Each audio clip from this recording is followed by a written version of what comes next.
Өткөндө мени бөйрөккө муштаалап, мен аны согуп 500 отурушпадым беле. Андан кийин бир видео кылбадым, эсиңерде чыгып кетип туруп.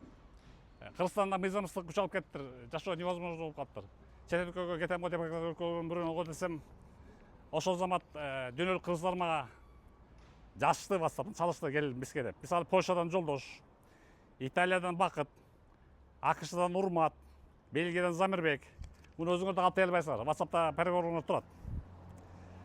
Турция, Дубай само собой. Вообще-то мен Америка Кошмо Штаттарында 3 балам гражданин Америки, ошо төлөшкөн уже 30 жылдан ашып ошол граждандары. Аяка жайгашуу обоснованный давно. Кетсем ошол кетип калам. Анан бирок мен адегенде биздин Кыргызстанда мыйзамдуулук барбы же мыйзамсыздык абдан күч алып кеткенби, жокпу? Мен билиш үчүн азыр мыйзамдуу түрүндө күрөшүүнү чечтим, пока күрөшүп турам. Азыр рай прокуратурага бартам. Анан ГКМге барам. Ошол нерсе болсо көрүп койгула, эмне айтырбайсыз, көрүп койгула.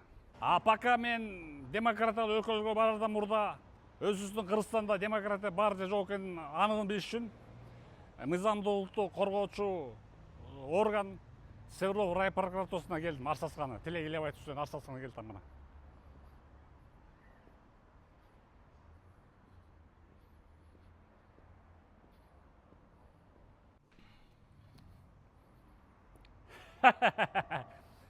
Рай прокурордун өзүнө жаздым, арыз. Тилек Илебаев деген беспределщик милиционер үстүнөн арыз жаздым. Негизи Г прокуратурага барайын, анан ГКМнын башчысына барайын деп ойлогом да, ошол жакка жасайын десем. Бирок жол жобосу боюнча биринчи райондуктан башташ керек экен. Свердлов район прокурорго жаздым. Болбосо УУДУсу биягында, УУДу биякта, Свердловский биякта, нар жагы Свердловский сот, нар жагы Свердловский РОУДу, менин үйүм терде. Баш эле булардын очогунда калып турдум да. Эми көрөбүз, бул мыйзамдуулуктун очогубу же мыйзамсыздыктын очогубу? Муну көрөбүз. Кандай чечим карайт.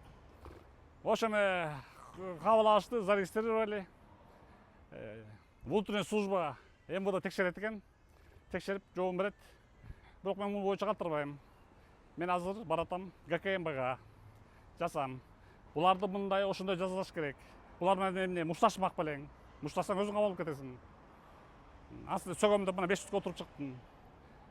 Өзүңдүн напсыңды өзүң кыйнап коет экенсиң. Андыктан мен жөн эле булардан үстүнөн эле улам арыз жаза берем, жаса берем.